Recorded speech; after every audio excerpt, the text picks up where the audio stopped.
What's up, y'all? It's Cidnee Rich of Arcana ATL, and this is another edition of Tarot and Transits. We will be talking about Mercury Retrograde in Aries, so stick around, subscribe to the channel, and let's get into this energy of Mercury Retrograde in Aries on this edition of Tarot and Transits.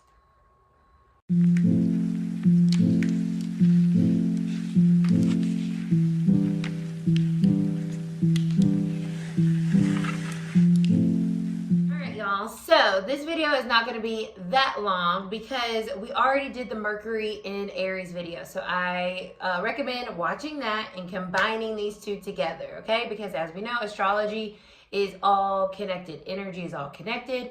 It does not happen in little chunks. It's all happening simultaneously. So combine those two to get a more fulsome picture of how this energy might be playing out in your life. Remember, this is through my spiritual lens. So take it through your spiritual lens. If it doesn't resonate, cool story, bro. You know what I mean?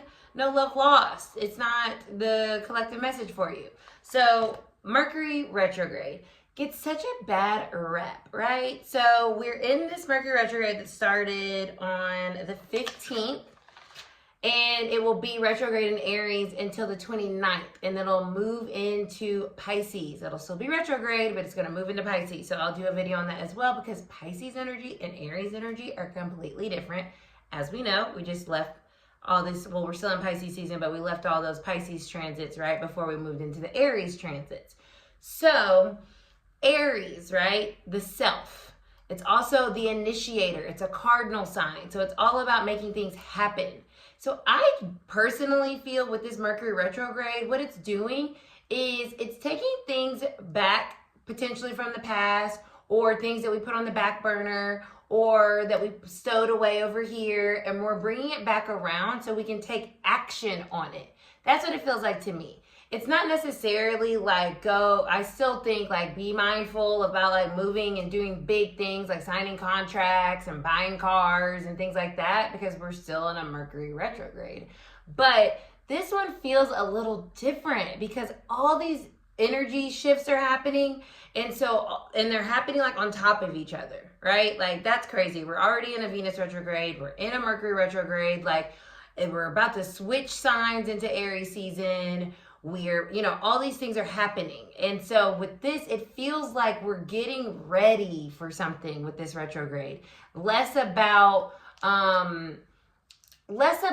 it getting in the way and more about it being a propeller forward by us revisiting what needs to be revisited from our past so that we can get clarity on what it is that we need finality on or reignition of, right? It's all about the re's. So it's not always just releasing things.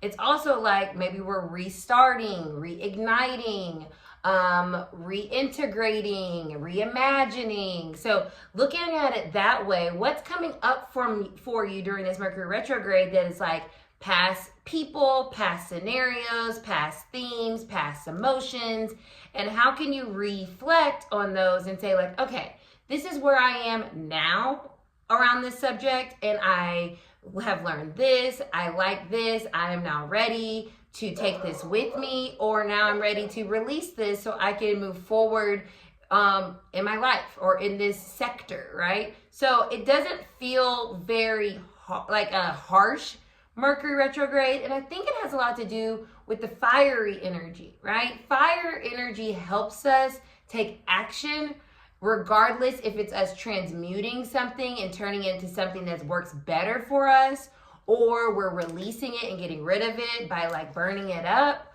or we're starting it, right?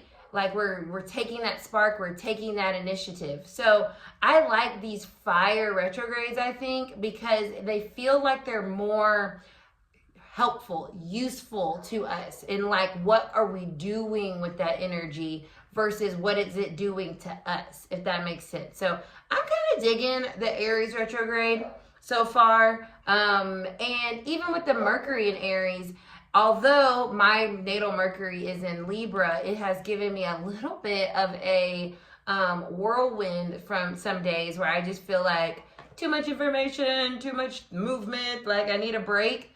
it has been, I think, really helpful in allowing other people around me, or just in general, maybe you've seen this in your life, being more willing to speak, communicate in places and ways that they hadn't before. So I think these fire retrogrades that we will be having throughout the year are going to be helpful for us in getting things going, transmuting things, and also releasing what does need to be released, depending on what's going on. Sorry for the dog. He is like such a little psychopath and loves being out at night, barking at nothing. So I know he's in the background. He's always in the background of something. He's a Gemini, you know, he just wants to be in the mix. So let's get into this collective reading for this Mercury retrograde in Aries. And yeah, I wanted to come on and like make this video for y'all because we have Aries season coming up with the spring equinox, and so I didn't want to like put this off too long because it's only a short time period, right? It went retrograde on the 15th, and then it moves into Pisces on the 29th. So we only are in this retrograde energy for a little while in Aries, so I didn't want to wait too long. But today was a little bit of a struggle bus for me, like personally, with just my body. But we're here, and we're rocking it, and I'm ready. So let's see what the energy for the collective for Mercury retrograde in Aries. What is this energy showing us? What is it revealing to us? What are we reconnecting with, releasing, reimagining? Wow, the moon reversed. So this is very reflective, okay? Very reflective energy. And then I also feel like things coming up that we thought were like dead and done and over, right? So quintessential like exes from the past, or you know, maybe a contract comes back around for you, and in that way like we're reigniting something, you know what I mean? So there's different ways to approach retrograde energy, so definitely see how it falls into your life. Like, so like when I say like don't sign any contracts, don't do this, it's like use your discretion, you know what I mean? Like that's why I say your spiritual lens, because it could be the perfect time for you to reignite something that has been buried or like suppressed. That's what I feel with the moon here. Things that have been suppressed, or like we've been scared to look at, or we've been fearful what the outcome was, or we were like unsure. Like this is a very uncertain energy as well. So I feel like with the moon reverse, there's things coming up to the light. Okay, it's like the retrograde is pulling back the darkness around something where it was before shadowed. We couldn't see it. We didn't know what to do with it. We didn't know if we wanted it, if we wanted to get rid of it, if we should alchemize it. We didn't know what to do with it. And I feel like this retrograde is bringing things up. Honestly, Gambit is driving me nuts.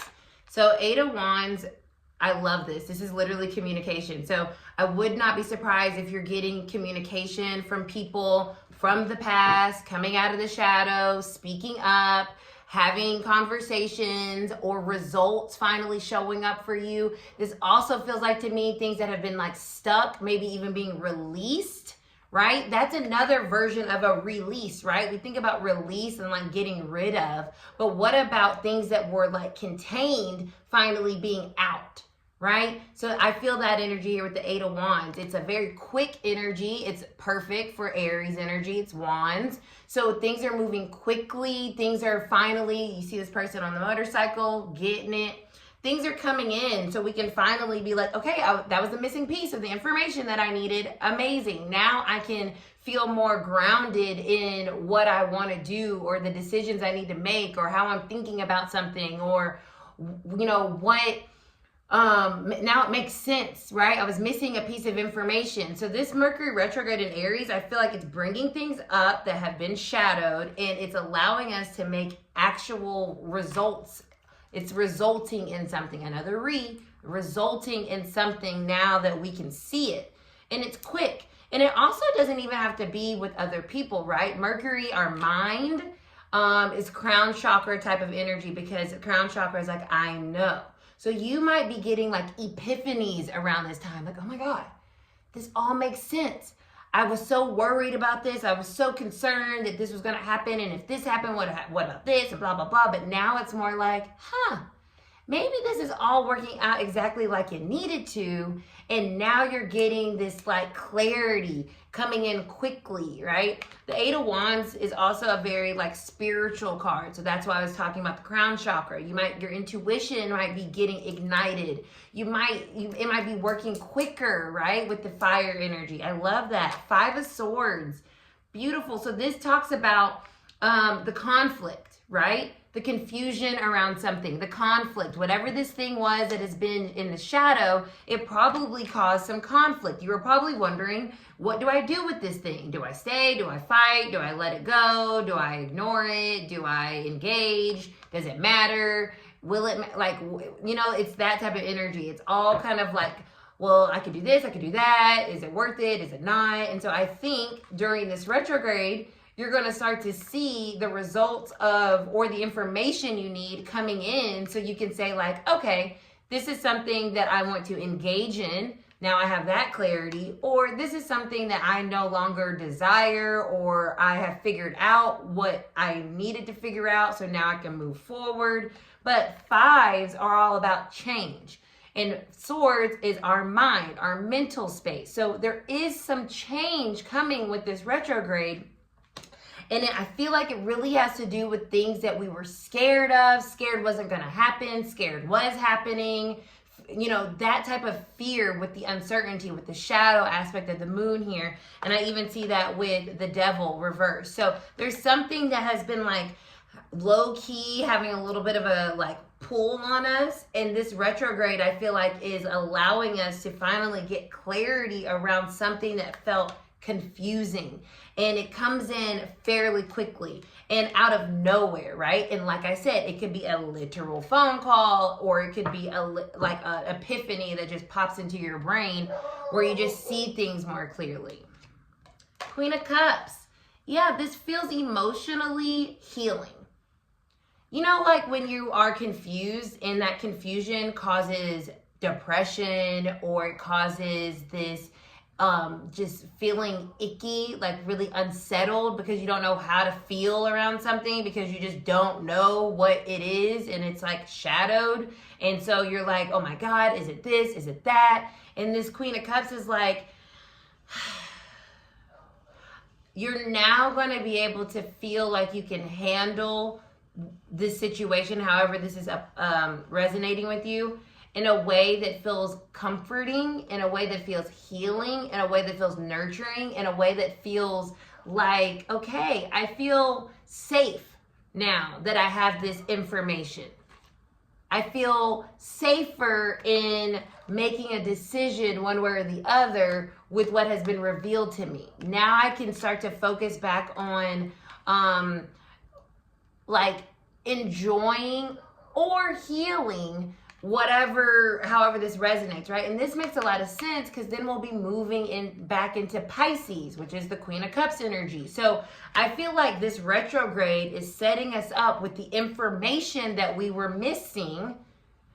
And now as we move into the Pisces aspect of it, we will be able to heal ourselves or the situation, and start to have that more internal kind of like alchemization that is starting now externally via some type of communication or epiphany.